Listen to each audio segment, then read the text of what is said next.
जय हिंद, नमस्कार। तो कैसे हैं आप सब? आप सभी का आपके YouTube चैनल में स्वागत है। जैसा कि आप लोगों को पिछले वीडियो में बताया गया था, पुष्पों में लैंगिकता या पादपों में लैंगिकता क्या होता है। तो पादपों में लैंगिकता के बारे में आपको बताया गया था, जिसमें से आप लोगों को एक लिंगी पुष्प और द्विलिंगी पुष्प के बारे में बताया गया था। आज आप लोगों के सामने उसी में चौथा और तीसरा और चौथा पॉइंट है। पादपों में लैंगिकता में एक है एक लिंगाश्रयी पादप और दूसरा है द्विलिंगाश्रयी पादप क्या होता है। एक है एक लिंगाश्रयी पादप और द्विलिंगाश्रयी पादप क्या होता है। तो जैसा आप जानते हैं मोनोसेस प्लांट एंड डायोसेस प्लांट क्या होता है, तो इसका मतलब आप सभी जानते हैं कि जो एक लिंगाश्रयी पादप होते हैं ऐसे पुष्प होते हैं जिसमें क्या होते हैं नर व मादा। जैसे एक कोई पुष्प होता है उस पर नर या मादा दोनों में से कोई या अलग अलग पौधे पर, नर अलग पौधे पर और मादा अलग पौधे पर उपस्थित होते हैं, तो ऐसे पुष्प को क्या कहा जाता है? एक लिंगाश्रयी पादप कहलाते हैं। जैसे एक लिंगाश्रयी पादप में जैसे आप जानते हैं सहतूत है, पपीता है, ये सब क्या होते हैं? एक लिंगाश्रयी पादप होते हैं।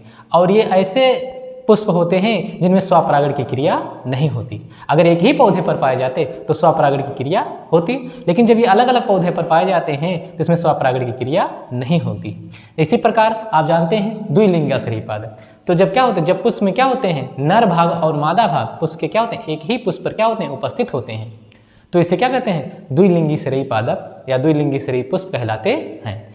तो इस कंडीशन में आप देखते हैं कि इसमें जो एग्जाम्पल होगा, उदाहरण होगा कि जैसे सरसों आप जानते हैं, गुड़हल आप जानते हैं, मक्का जानते हैं, मक्का सरसों ये सब क्या होते हैं? द्विलिंगी पुष्प होते हैं और इसमें स्वपरागण की क्रिया भी क्या जाती है? आसानी से हो जाती है।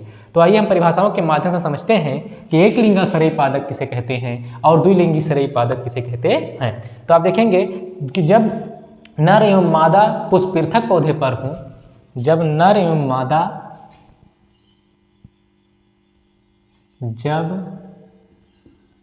नर एवं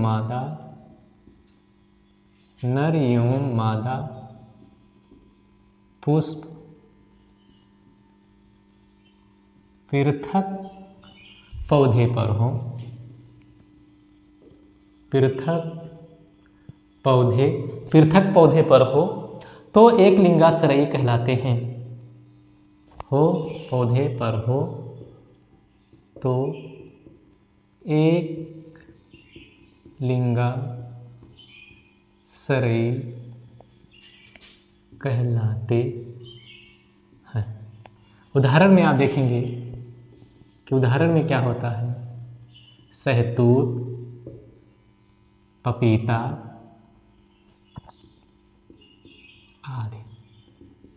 ये ऐसे पौधे होते हैं जो क्या होते हैं? जब नर एवं मादा पुष्प पृथक पौधे पर हो तो एक लिंगाश्रयी कहलाते हैं, यानी नर अलग पौधे पर, मादा अलग पौधे पर। तो ऐसे पौधे को या ऐसे पुष्प को एक लिंगाश्रयी पादप कहलाते हैं। जैसे आप सहतूत देखते हैं, पपीता देखते हैं, इसके नर भाग और मादा भाग एक ही पुष्प में नहीं पाए जाते हैं। अब आप देखते हैं दूसरा है डायोसिस, यानी द्विलिंगाश्रयी प्लांट क्या होता है या द्विलिंगाश्रयी पादप किसे होते हैं? पुष्प जब द्विलिंगी हो, पुष्प जब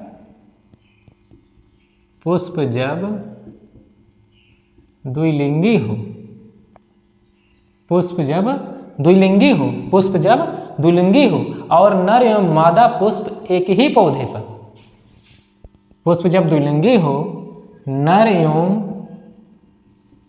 मादा पुष्प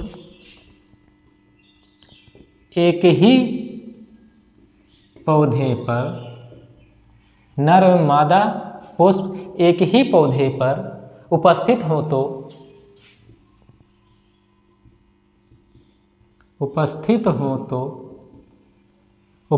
तो द्विलिंगी, उपस्थित हो तो पौधा उभयलिंगा,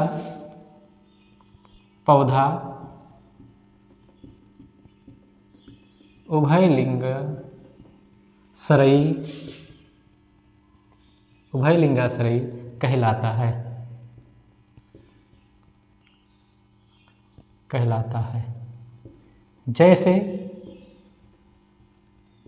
जैसे मक्का, सरसों आदि।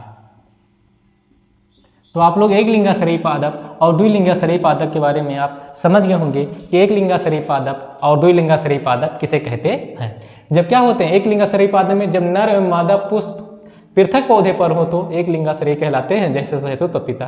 द्विलिंगाश्रयी पाद में जब पुष्प जब द्विलिंगी हो, नर एवं मादा पुष्प एक ही पौधे पर उपस्थित हो, यानी द्विलिंगी हो और एक ही पुष्प पर मेल भाग और फीमेल भाग दोनों उपस्थित हो तो पौधा उभयलिंगी या उभयलिंगाश्रयी कहलाता है, जैसे मक्का, सरसों आदि।